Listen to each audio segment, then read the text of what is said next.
ഇത് ഞാനാ, ശ്രീകൃഷ്ണൻ. ഇവിടെ ഉണ്ട് ഈ കാളവണ്ടിയുടെ പുറകില്. ഒന്ന് ചോദിച്ചോട്ടെ? ആരും കാണാതെയും കേൾക്കാതെയും ഇതൊന്നും പറയാൻ ഇനി ഒരു അവസരം കിട്ടിയെന്ന് വരത്തില്ല, അതുകൊണ്ടാ. എന്താ പറഞ്ഞോളൂ. തുമ്പിക്ക് എന്നെ ഇഷ്ടായോ? അയ്യോ, എന്താ അങ്ങനെ ചോദിച്ചത്? തുമ്പി വിചാരിക്കുന്ന പോലെ എനിക്കത്ര വലിയ പ്രായമൊന്നും ആയിട്ടില്ല, കല്യാണവും കഴിച്ചിട്ടില്ല. ഇന്ന് വരെ ഒരു പെണ്ണിനെ കുറിച്ച് ചിന്തിച്ചിട്ട് പോലുമില്ല. ആദ്യമായിട്ടാ മനസ്സിൽ പെണ്ണ് എന്നൊരു പൂതി തോന്നിയത് ഇന്നലെ കാർത്തുമ്പിയെ കണ്ടപ്പം മുതല്. തുമ്പിയുടെ മനസ്സൊന്നും അറിയണല്ലോ. എന്നെ ഇഷ്ടല്ലേ? എന്താ ഒന്നും മിണ്ടാത്തെ? നാണം തോന്നുന്നുണ്ടാവില്ലേ? ഇഷ്ടമല്ലെങ്കിൽ അല്ലാന്ന് പറഞ്ഞോളൂ. എനിക്ക് ഇതൊന്നും മുമ്പ് ശീലമില്ലാത്തോണ്ടാ ഇങ്ങനെ നേരെ ചോദിക്കുന്നേ. അയ്യോ, ഞാൻ എന്താ പറയാ? ഇഷ്ടമാണെങ്കിൽ ആണെന്ന് പറയണ്ട. മൗനം സമ്മതമായിട്ട് ഞാൻ എടുത്തോളാം. എടുത്തോട്ടെ?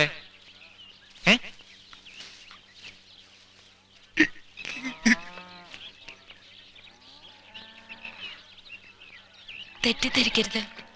ശ്രീകൃഷ്ണേട്ടനെ എന്റെ സ്വന്തം ഏട്ടനെ പോലെ ഞാൻ കരുതിയിട്ടുള്ളൂ, ഒരു കൂടപ്പറപ്പിനെ പോലെ. പിന്നെ ഇന്നലെ വണ്ടിയിൽ നിന്ന് ഇറക്കി വിടുന്നുള്ള ഭയം കൊണ്ടാ ഞാൻ ഒന്നും മിണ്ടാതിരുന്നത്. എന്റെ കയ്യിൽ നിന്ന് എന്തെങ്കിലും തെറ്റ് പറ്റിയിട്ടുണ്ടെങ്കിൽ ക്ഷമിക്കണം. എന്നെ മറ്റൊരു വിധത്തിലും കാണരുത്. ഇത്രയും പറഞ്ഞതുകൊണ്ട് എന്നോട് പിണങ്ങരുത്. ഇനിയും കാണുമ്പോഴും ചിരിക്കണം. എന്നാലേ ഏട്ടൻ എന്നെ മനസ്സിലായെന്ന് ഞാൻ വിചാരിക്കൂ. അധികം അവിടെ നിൽക്കണ്ട, ആരും കണ്ടാ തെറ്റിദ്ധരിക്കും. പൊയ്ക്കോളൂ.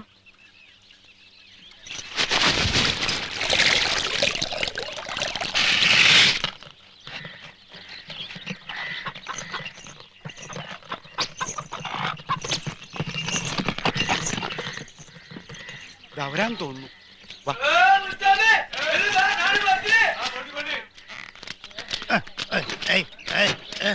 ഈ നാടകത്തിന് ഞങ്ങൾ ആകെ പരിഭ്രമിച്ചിരിക്കുകയായിരുന്നു. അതിനെന്ത് ചെയ്യാനാ? ഈ ബസ്സുകാർ കാണിച്ച തോന്നിയാസം കണ്ടില്ലേ? എന്തായാലും എത്തിയല്ലോ. 6 മണിക്കാ നാടകം. ഒരു റിഹേഴ്സൽ കൂടെ നോക്കാൻ സമയമുണ്ട്. അത് പോയി. അപ്പോ ഞങ്ങൾ വരട്ടെ. വരട്ടെ ശ്രീകൃഷ്ണേട്ടാ. ഇനി എപ്പോഴാണാവോ കാണുക? കാണണം. ഇതുവഴിയാണല്ലോ നമ്മുടെയൊക്കെ യാത്ര. കാണാതിരിക്കാൻ കഴിയുമോ? ഈ ഗ്രഹണത്തിന് ചേരിയും പത്തിവെപ്പൊന്നും കേട്ടിട്ടില്ല. അതുപോലെ ബസ്സില്ലാത്തപ്പോ എന്താ കളവണ്ടിക്കാരെ പവർ. എയറോപ്ലെയിൻ ഓട്ടാന്ന് അവന്റെ ഒക്കെ വിചാരം.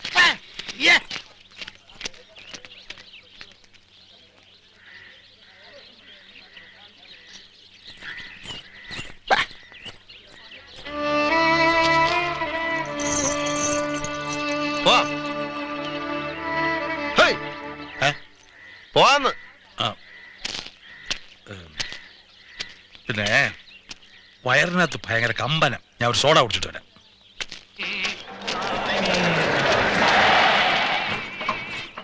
നടി എത്തിയോ? ഇപ്പൊ എത്തിയുള്ളൂ. ഞങ്ങളെയൊക്കെ അങ്ങ് വിഷമിപ്പിച്ചു കളഞ്ഞല്ലോ. ക്ലബിന്റെ കാര്യം പോട്ടെ, നാടകം നടന്നില്ലെങ്കിൽ എനിക്കാ നാണക്കേട്. കൊച്ചു മുതലാളി കാശ് മുടക്കുന്ന ഒരു സംഭവം പൊളിഞ്ഞു എന്ന് പറഞ്ഞ അച്ഛനല്ലേ? അല്ല, അമ്മാമനാണ്. അല്ല, നമുക്ക് വൈകിട്ടൊന്ന് കൂടണ്ടേ അമ്മാവ? ഓ പിന്നെ, കൊച്ചു മുതലാളി പറഞ്ഞ തിരുവായിക്ക് എതിർവായി ഉണ്ടോ?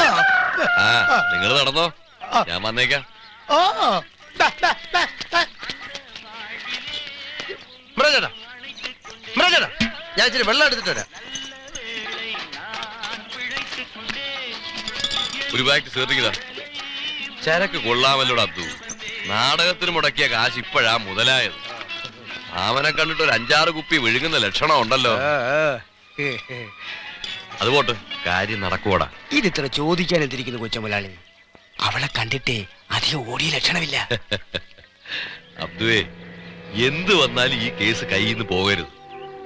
ഞാൻ പറയുന്ന പോലെ നീ അങ്ങ് ചെയ്തേച്ചാ മതി. വാ.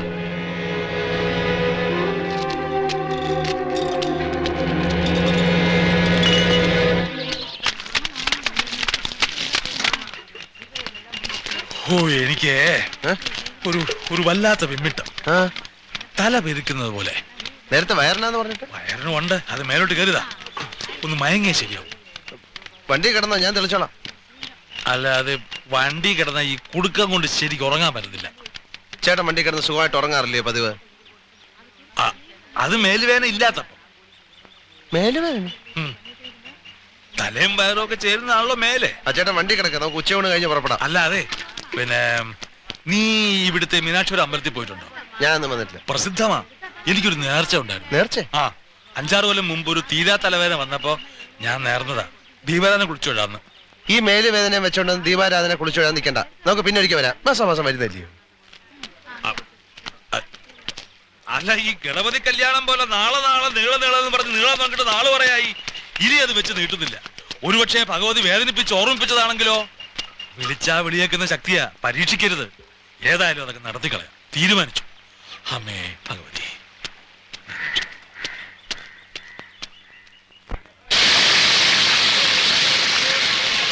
കൊള്ളാം.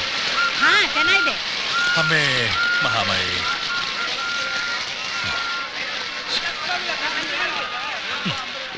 നേർച്ച മേലുവേദന കഴിഞ്ഞല്ലോ. ഇപ്പൊ പുറപ്പെട്ട ഉച്ചക്കെങ്കിലും എത്തും. പോവാം. പോവാം.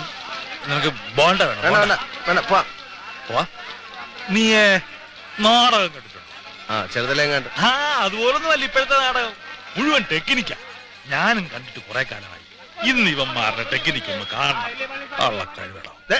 നിന്നെ അതെ, നാടകം വാങ്ങാത്തൊന്നും വേണ്ട, നമുക്ക് പോകാൻ ചേട്ടാ. ഇങ്ങനെ എന്താ പറ്റി? കൃഷി കച്ചവടം, കച്ചവടം കൃഷി, ചന്ത വീട്, വീട് ചന്ത, കള്ളുകൂടി, തല്ലുകൊള്ളൽ, ബോധം കെടൽ, ഇതൊക്കെയാണല്ലോ പതിവായിട്ട് നടക്കുന്നത്. വല്ലപ്പോഴും ഒരു മാറ്റം വേണ്ടേ? ഇന്ന് ഏതായാലും ഒന്ന് കണ്ടിട്ട് തന്നെ കാര്യം തീരുമാനിച്ചു. അമ്മാവാ,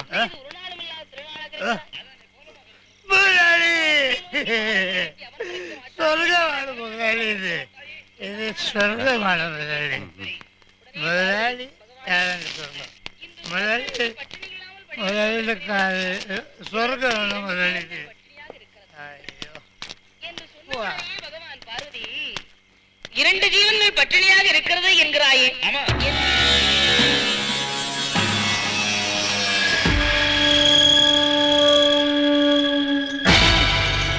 എന്താ ഇത്? വേഷം മാറുന്ന സ്ഥലം അറിഞ്ഞൂടെ? എല്ലാം അറിയാം മോളെ. ധൃതി പിടിച്ചൊന്നും മാറണ്ട. അടുത്ത സീൻ കുറച്ച് പതുക്കെ തുടങ്ങിയാ മതി. ഈ മീനാക്ഷിപുരത്തെ എന്റെ സൗകര്യത്തിനാ കാര്യങ്ങൾ നടക്കുന്നത്. നിങ്ങൾ ഇറങ്ങി പോകുന്നുണ്ടോ? അതെങ്ങനെ പോവും? ഞാൻ ഈ നാട്ടിൽ ഡാൻസും നാടകവും ഒക്കെ നടത്തുന്നതേ കലയെ ഉദ്ധരിക്കാനൊന്നുമല്ല. ആകെയുള്ള ലാഭം നിന്നെ പോലെ വല്ലതും കൈ വന്ന് വീഴുന്നതാ. കാശ് വല്ലതും വേണമെങ്കിൽ പറ, വെറുതെ സാവിത്രി ചമയാതെ. നിങ്ങൾ ഇറങ്ങി പോയില്ലെങ്കിൽ ഞാൻ ബഹളം വെക്കും. ഇതൊക്കെ സ്ഥിരം നാടക ഡയലോഗല്ലേ. ഡിമാൻഡ് കൂട്ടാതെ പെണ്ണെ, നീ വാ. ഇവിടെ ആട്ടോ മാട്ടൊന്നും വേണ്ട. സാറെവിടത്തുകാരനാ?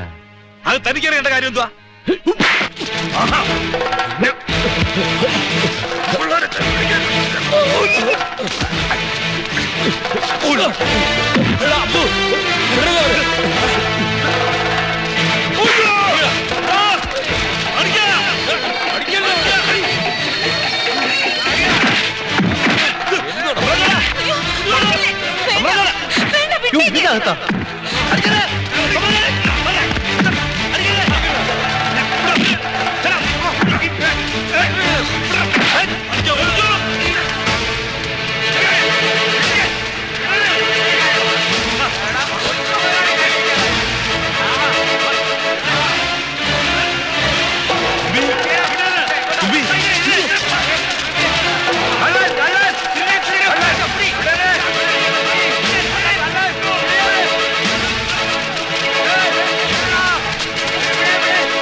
എല്ലാരും കേറി വാ, പോ.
മച്ചി ഇതേത് സ്ഥലം?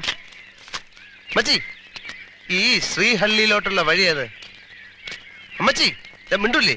ശ്രീഹള്ളിയിലോട്ടുള്ള വഴി ഏത്? വഴി ഏത് അമ്മച്ചി? അയ്യാ രാസകുമാരിയുടെ സയനം കണ്ടില്ലേ? എണീക്കേ ദൈവമേ, ഏത് ഗതികെട്ടവനെ ശകനം കണ്ടോണ്ടാണ് ഇറങ്ങി പുറപ്പെട്ടത്. കണ്ട കുരുത്തക്കട കാണിച്ചിട്ട് കിടന്ന് ഉറങ്ങുന്ന കണ്ടില്ലേ? യോ തമ്പ്രാൻ ചേട്ടൻ എവിടെ? തമ്പ്രാൻ ചേട്ടാ പൊട്ടി നിന്നോട് ചോദിച്ച തമ്പ്രാൻ ചേട്ടൻ എവിടെ? എനിക്ക് അറിഞ്ഞൂടാ. നീയല്ലേ പറഞ്ഞ എല്ലാരും കയറിയെന്ന്? എനിക്ക് ഓർമ്മയില്ല. നീ എന്താ കള്ളു കുടിച്ചിരുന്നോ? ഓർമ്മയില്ല പോലും. ദൈവമേ, അങ്ങേരെ അവന്മാരെല്ലാം കൂടെ തല്ലിക്കൊന്നും. ദൈവത്തിനാണ് തമ്പ്രാൻ ചേട്ടൻ എന്തെങ്കിലും പറ്റിയത് നിന്നെ വലിച്ചു കയറി അടുപ്പത്ത് വയ്ക്കും ഞാൻ. അങ്ങനെ കയറാത്തിന് ഞാൻ എന്തോ ചെയ്യണം? നീ ഇങ്ങോട്ടിറങ്ങി തലകുത്തിക്കടി. പിന്നെ എന്റെ തലയ്ക്ക് ഓളല്ലേ കാട്ടുവഴിയിൽ ഇറങ്ങി തലയും കുത്തി നിൽക്കും. അപ്പൊ നിനക്ക് അറിയാല്ലേ കാറ്റ് വഴിയാണെന്ന്? ഇവിടെ എന്തിനാ വന്നത്? ഇവിടെ വന്നതാ. ഇരുട്ട് വഴി കൂടെ മരണപ്രാളം പിടിച്ച് ഓടിയപ്പം നിന്റെ അപ്പനാണല്ലോ ചൂട്ടും പിടിച്ച് ഫ്രണ്ട് ഓടിയത്. വഴി കാണിച്ചേരെ. കുറച്ചുകൂടെ അന്തസ്സായിട്ട് സംസാരിച്ചൂടെ? സൗകര്യല്ലടി ആട്ടക്കാരി, അഴിഞ്ഞാട്ടക്കാരി. കൂടുതൽ അഭ്യാസം എന്റെ അടുത്ത് കാണിച്ചാണ്ടല്ലോ ഞാൻ നല്ല പുളിച്ച തെറി വിളിച്ചു പറയും. കളിക്കുന്ന എന്റെ അടുത്ത് ചെയ്ത ദ്രോഹമൊന്നും പോരാഞ്ഞിട്ട് നീ അന്തസ് പഠിപ്പിക്കാണ്ടി കോമരം. ഇയാളോട് സംസാരിച്ച ശരിയാവൂല. താ ഇനി എന്നോട് മിണ്ടണ്ട. അതാ നല്ലത്. നീ ഒരു പെണ്ണായതുകൊണ്ട് കാട്ടി ഇറക്കി വിടുന്നില്ല. അടുത്ത് എവിടെ റോഡ് കാണുന്ന അവിടെ ഇറക്കി വിടും. അതുവരെ മിണ്ടി നിന്റെ വായിക്കാത്ത കുത്തുകഴി തരും. നടക്കാളെ നിന്റെ അമ്മയുടെ കാട്ടിന്റെ അകത്ത് കേട്ടിരിക്കും.